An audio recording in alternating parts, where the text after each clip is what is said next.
aslında çok konuşulacak boyutları var, birçok boyutu var bu saldırıların. Artan bu şiddetin, özellikle çocuklarda artan bu şiddetin konuşulması gereken çok fazla boyutu var.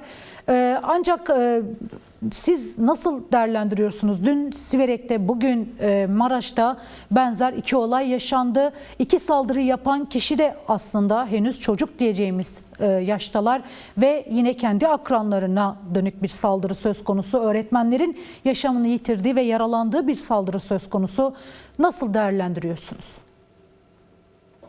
Yani öncelikle ben hem Siverek'te hem Maraş'taki yaralılara acil şifalar diliyorum ve hayatını kaybedenlerin de ailelerine başsağlığı dileyerek başlamak istiyorum. Maalesef üst üste iki üzücü olay yaşadık. Aslında bu durum uzun zamandır sinyal veren bir durumdu. Bugün ortaya çıkmış ya da münferit olarak değerlendirebileceğimiz olaylar maalesef değil.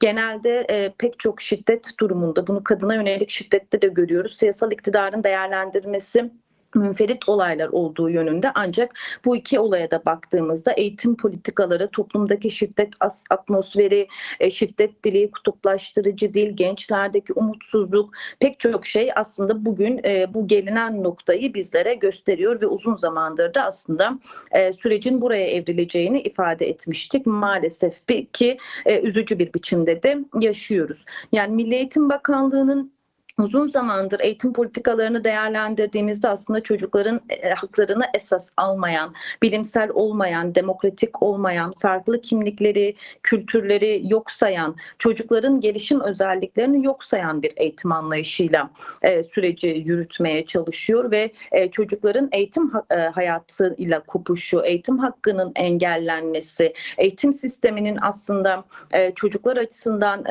pek çok yönden çocukları geliştirici yönde olmaması, psikolojik desteklerin yetersiz kalması da bugün gelinen süreci aslında açıkça gösteriyor. Dolayısıyla bugün baktığımızda bu iki olay açısından da Milli Eğitim Bakanlığı'nın temel olarak sorumluluğu olduğunu söyleyebiliriz ki bugün pek çok değerlendirmede de aslında görüyoruz. İki tane çocuktan bahsediyoruz ve bu çocukların aslında nasıl bu noktaya geldiği, nasıl bu biçimiyle kendi akranlarını, okul içerisinde öğretmenlerine dönük bir şiddet eylemi gerçekleştirdiğini sorgulamak gerekiyor. Dolayısıyla çocukları fail olarak değerlendirmemek, fail olarak sorumluluğu bu çocuklara ya da ailelerine yüklemek yerine aslında toplumsal boyutunu bir bütün olarak değerlendirmek gerekiyor ki en temel sorumluluğu da Milli Eğitim Bakanlığı'nda görmek gerekiyor. Aynı zamanda uzun süredir aslında hem eğitim politikaları hem toplumsal olarak yaşanan pek çok süreç gençlerde, öğrencilerde ciddi bir umutsuzluğu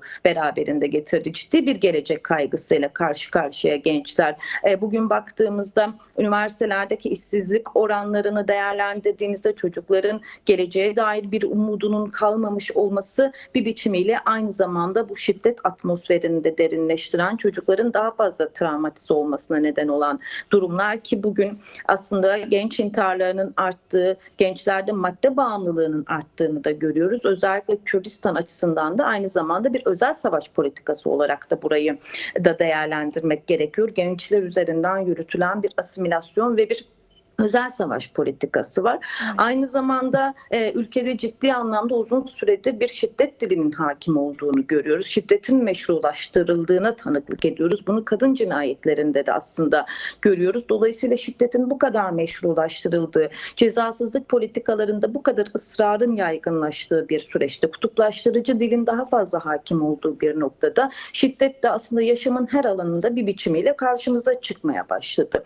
Dolayısıyla bugün artık gelinen süreçte hem eğitim politikalarında ciddi bir değişime ihtiyaç olduğu çok açık bir biçimde karşımıza çıkıyor. Aynı zamanda da aslında barışın, yani barış dilinin eğitim sürecinin içerisinde de aynı zamanda toplumsal yaşamın bir bütününde esas alınması gerekiyor. Çünkü hem eğitim politikalarının demokratikleştirilmesi hem bir bütün olarak ülkenin demokratikleştirilmesi, barışın hakim olması aslında bir biçimiyle de bugün yaşadığımız pek çok şeyin de önüne geçen bir noktada olacak ve dolayısıyla bu katliamları, bu çocuk ölümlerini aslında çocuktan katil yaratan, yani çokça söylendi, çocuktan Katil yaratan bu sistemi sorgulamayı aslında gerektiren bir noktada.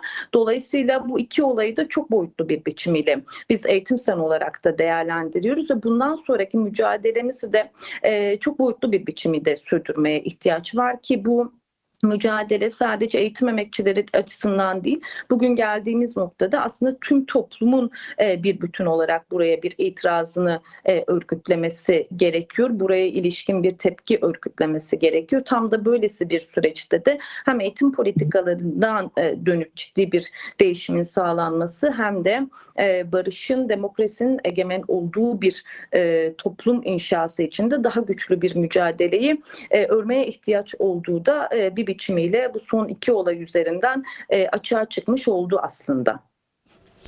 Evet, aslında siz de belirttiniz, şiddet tek başına doğmuyor. Şiddet dolaylı olarak ya da bir biçim olarak gerçekleşmiyor. Bunu destekleyen ve bu duruma getiren birçok etken var.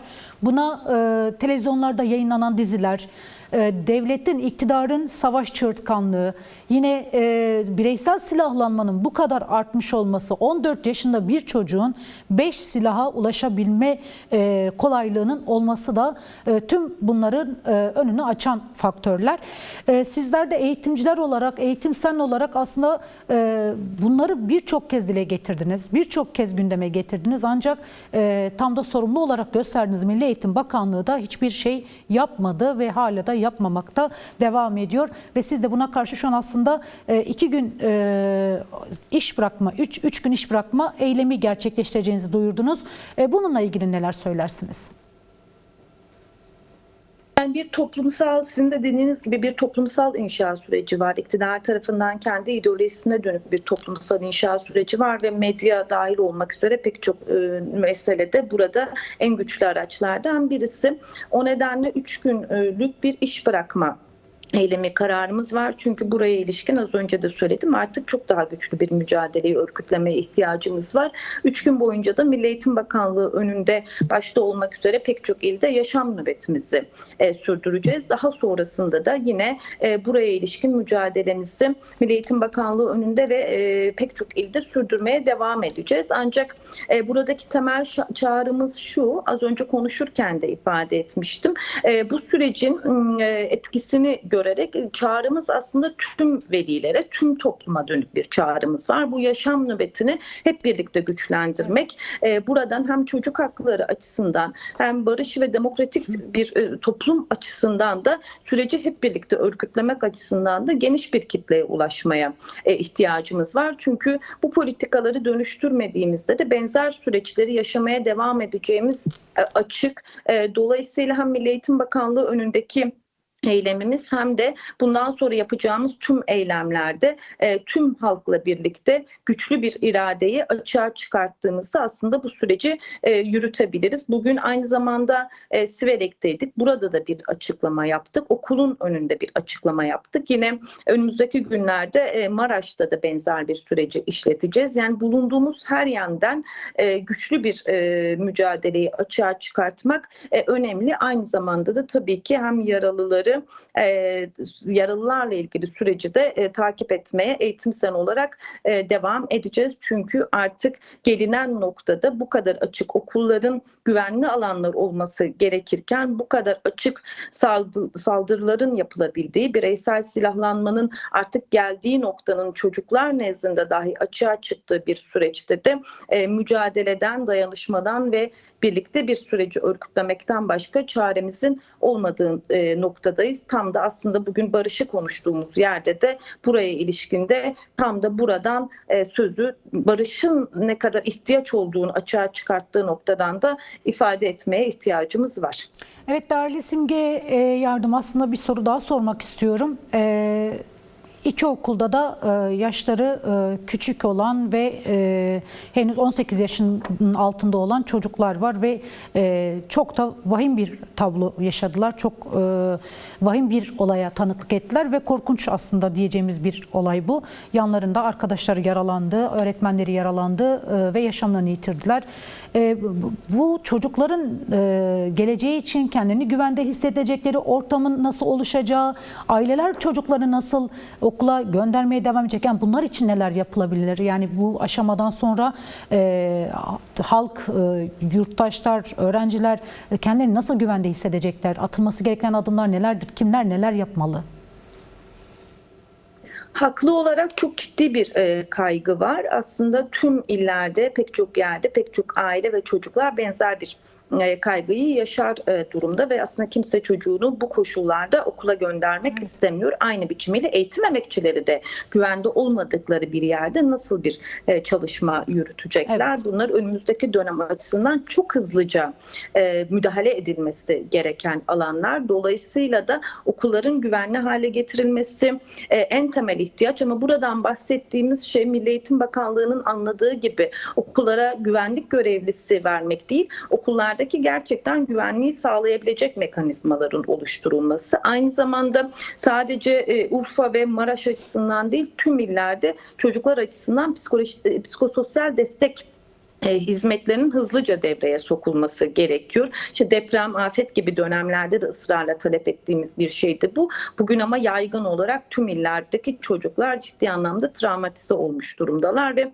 psikolojik destek mekanizmalarının bakanlık tarafından hızlıca hayata geçirilmesi gerekiyor ve aslında velilerin çocuklarını rahatça okula gönderebileceği, eğitimcilerin yine eğitim emekçilerinin de okullarda rahatça eğitim hizmetini sürdürebilecekleri bir ortam içinde bakanlığın hızlıca açıklama yapması gerekir. Ama en temel talebimiz şu, Milli Eğitim Bakanı Yusuf Tekin açısından artık yürüttüğü politikaları da değerlendirdiğimizde bu bakanın eğitim mi değil, çocukları gözetmediğini çok net görüyoruz. Dolayısıyla da en temel taleplerimizden birisi Milli Eğitim Bakanı'nın görevinden istifa etmesi olacaktır ve gerçekten en başta da tanımladığımız çocuk haklarından yana bir politikanın hızlıca hayata geçirilmesi için adım atılması gerekiyor ve bu anlamda da önleyici tedbirlerin de bir an önce okullar nezdinde, her bir okul nezdinde hayata geçirilmesi gerekiyor ve velilerin de bunu talep etmek en doğal hakları, çocuklarının can güvenliğinin olmadığı bir noktada zorunlu olarak okula gönderdiklerinde çocukların başına ne geleceğini bilmedikleri bir noktada da dolayısıyla çağrımız bu açıdan da velilere Milli Eğitim Bakanlığı'nı zorlayıcı, meclisi zorlayıcı ve buraya ilişkin düzenlemelerin yapılması gerektiğine dönük bir çalışma yürütülmeli. Aynı zamanda pek çok çocuk eğitimin dışında, dolayısıyla Milli Eğitim Bakanlığı bu eğitimin dışında olan çocukların neler yaşadığını da bilmiyor, takibini de yapmıyor ama Milli Eğitim Bakanlığı'nın sorumluluğunda. Dolayısıyla da tüm çocuklar açısından da etkin bir koruyucu, önleyici hizmet mekanizmasının oluşturulması, bu eğitim politikalarının tekrar gözden geçirilmesi gerekiyor.